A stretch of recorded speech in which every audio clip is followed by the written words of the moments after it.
Thanks again to Joe Taylor and Dan Dugan. Thanks for your presentations. Thank you for the involvement from the city. Cameron, come up here for a minute.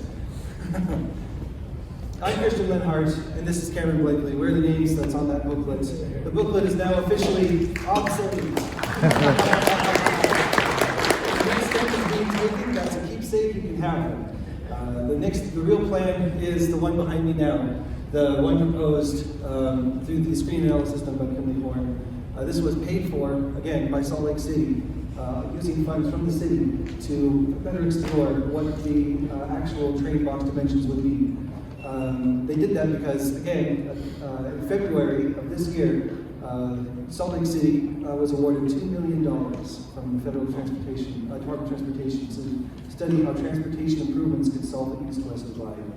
And so, in order to study what that is, or how this train box fits into that, they had to come up with their own study first. So it's a two-part thing. Part one is done, that's what we're looking at now. Part two is, will it actually solve the east-west divide? And I'll talk to you for a few minutes to show that, yes, I think this really is the best way to do it, and the most economical way to do it too. What you see back here on the screen, blue is what Cameron and I had originally talked about for the last 4 years. And the orange is, of course, the larger version. It's larger for a few important reasons, but also just because you'll notice on the north end, which is north is to your right, my left, there's a few other things happening there. That's 3rd North and 4th North, those railroad crossings that Cameron and I had ignored. They are in this new proposal, they would be eliminating those crossings. I believe it was Ralph Becker, former mayor, who contacted us and gave us a call, right? What did he say? Yeah, he was very interested in extending the train box further north.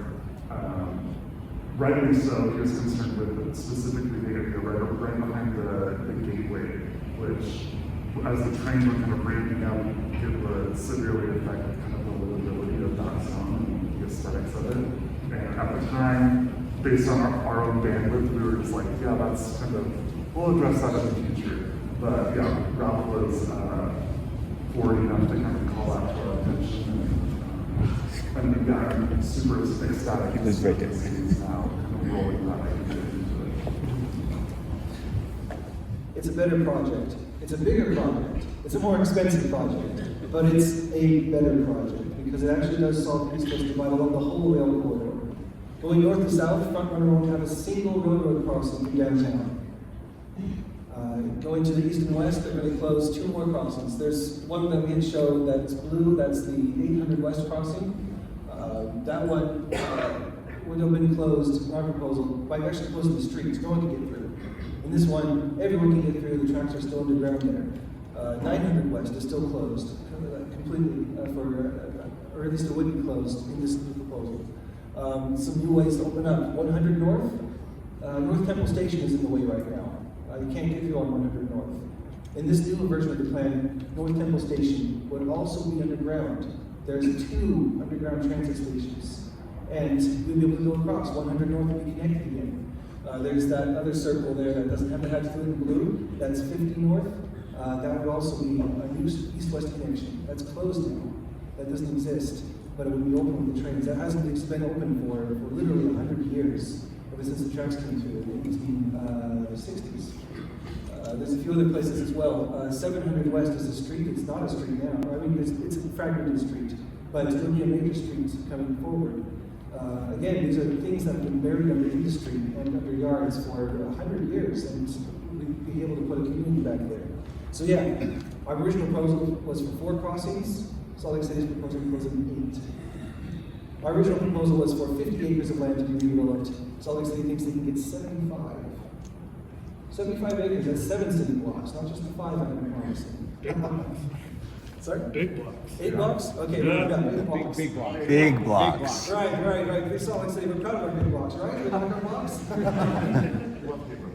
Biggest in the world. No, they're cool. What can we build on those? I mean, we have a housing crisis in Salt Lake City. We need more housing. We can put that there. We need more green space. We have space for it. There was news this week that the sports team, the Utah Jazz, are looking to for a new stadium. They want one that's able to convert between basketball and hockey, so a new stadium is needed. And I mean, what better place could you put it than there? There's plenty of space for a new sports arena there. Salt Lake City and the Wasatch Front, it's a unique area that it's all on a single line, right?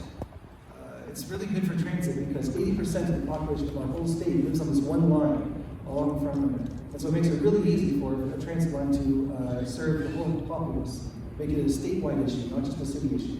But at the same time, it brings with us a challenge. When Walt Disney wanted to create his theme parks, both in California and in Florida, he never set foot on the ground where the place would be.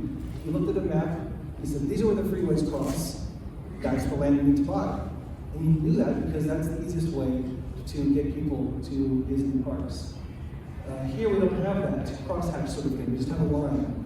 And so you see that the tendency is for all the development to spread up and down this line and not concentrate itself in downtown. If we want a downtown, we need to fight hard for it. We need to be proactive. It's not going to happen on its own. The tendency is for it to spread itself along that corridor. I only have a few more bullet points. Then we go to questions. It's an entire statewide project. Frontrunner is supposed to be an alternative to I-15. As a civil engineer, I've been involved in discussions with UDOT over various expansion projects in the future. And their stated vision for the future is that when I-15 gets too crowded, too congested with cars, there's two things they can do. They can make Frontrunner better, or they can double deck the freeway. As in, you have I-15 now, build another one on top on stilts. And just carry that through for miles and miles. I am not joking. People with straight faces in my industry, we're highway builders. I build highways too. I'm sorry, that's one of the things I got involved in the Rio Grande plan. Because in 2021 I was involved in the design build for the West Davis corridor. That's the new freeway that's going to open up in January. It goes from Farmington out west. And it was the most impressive thing to look at all that farmland, the aerial image behind my plans, and see all the wetlands, and then see people's houses, and then go out on the site where there used to be houses and neighborhoods for the freeway. They knocked it all down. It was a pile of rubble. And that's just so you can build more freeways. And that's one of the things that inspired me to say, I need to do something about this. When doctors see that there's a sickness, a disease going around, they step up. They say, I think we can propose something different here, a different cure. So I was compelled, I had to do it. This is a much better way. But Frontrunner, commuter train, it cannot be a realistic alternative to I-15 until all the railroad crossings are eliminated. As a train host for UTA, I worked as a train host in college, so I would ride the train every day after college. And the disruptions, when we get disrupted, like if one train hits someone at a railroad crossing anywhere, the system has to close down for 2 or sometimes 3 hours. And people have to be stuck on the trains or police figure out what happened. I mean, it's obvious what happened, but they can figure it out, whatever. So that would happen at least once a month, if not more frequent than that. That was back in 2012, when the system was probably first opened. If we want to keep Frontrunner being a reliable alternative to I-15, something that people can build their commutes around, build their lives around. If we want transit-oriented development to get built next to these stations, we have to make sure it's a reliable way to get around. You don't have to check the news before you get on the train to make sure that it's still running. That's the dream anyway. And then it's not just, so that's the statewide issue. Frontrunner is more than just a Salt Lake City issue, it's more than just a capital city issue. If we show that we can do this here in Salt Lake City, there's other crossings on Frontrunner. There's 50 more once this one's done. What about Lehigh? How do they close their crossings? How do they reconnect their community? Well, if we've done the work in Salt Lake City here, they can learn from the example here. Provo has its own problems. Ogden needs some redevelopment. If they want to do this new station in Ogden again, that's great for Frontrunner. For the Amtrak and future trains to Boise, they would need a lot of track work to be done. These kinds of large rail projects affect everyone. It's not a Salt Lake City issue, it's a Wasatch Front issue. But I guess that's enough about trains. You know, there's two kinds of urbanists, right, in my experience. There's the urbanists who think trains are a good tool to help build stronger cities. And then there's other urbanists who think that cities are a great backdrop in which to run trains. And I confess that I was originally one of the latter ones. I approach this from a transit point of view. But this is a bigger issue than trains. This is about the community. This is about people who feel like they're excluded from our city because they're on the wrong side of the tracks.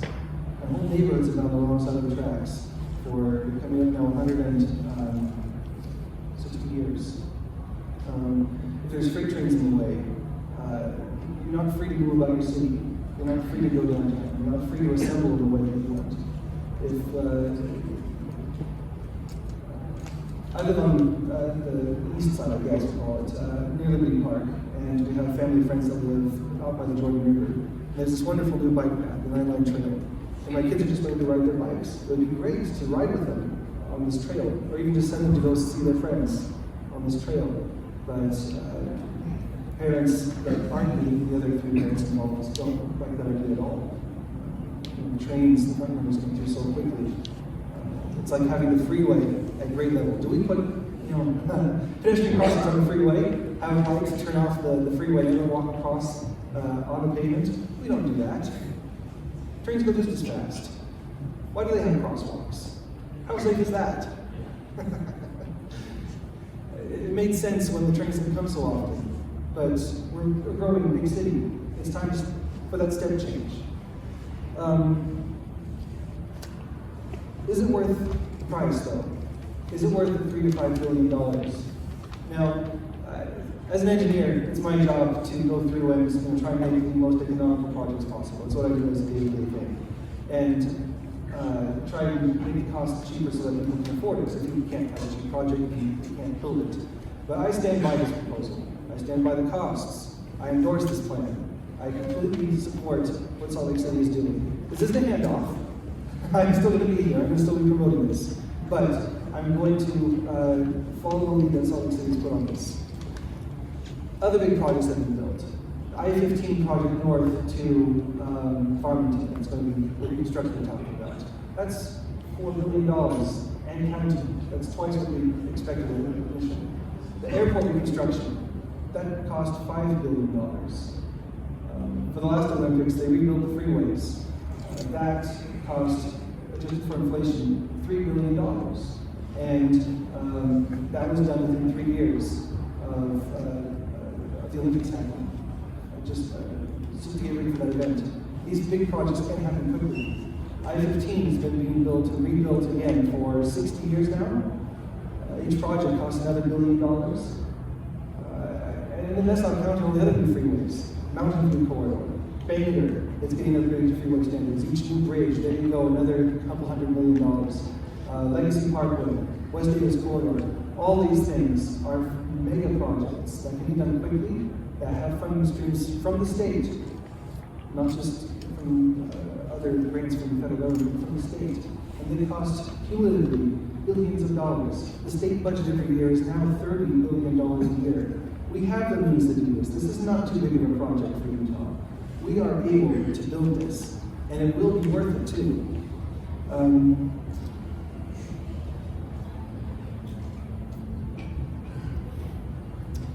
The real story shouldn't be cost.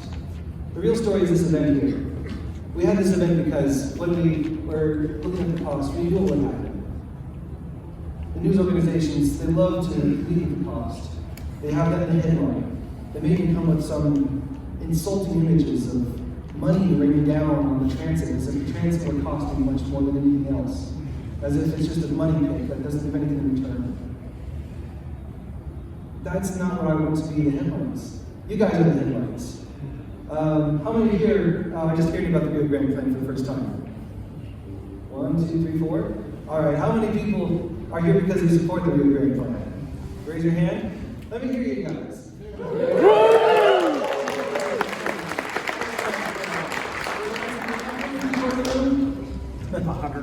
103 people here. How many people online? We had a max of 27. We're at 20. 27. We're doing good. 150 people. Well, I have a challenge for the people who I heard are here from the Department of Transportation. Can you fill a room like this with supporters for your freeway expansion? Try it. Let me invite me. I'll see how many people come. This is a project people care about. This is a project that is driven by the citizens. You know, mayors come, mayors go, presidents come and go, policies come and go, city council members Come go. They come and go. But we're the people who live here. We stay. This is our city. This is our home. We're the ones who drive this project forward. 150 people? That's 150 letters to send to Governor Cox, to our representatives in the legislature, to the news stations, to people who can make a difference. It's not going to happen without the whole community being involved. When we're finished with this plan, when we're done with this, we won't be a divided community anymore. We'll be a community united around sustainability, around transit, around history, and around achievement of having done something. When we're done, we can be one city again. One city, Via Rio Grande. That's why I am still pushing forward with this. Thank you so much.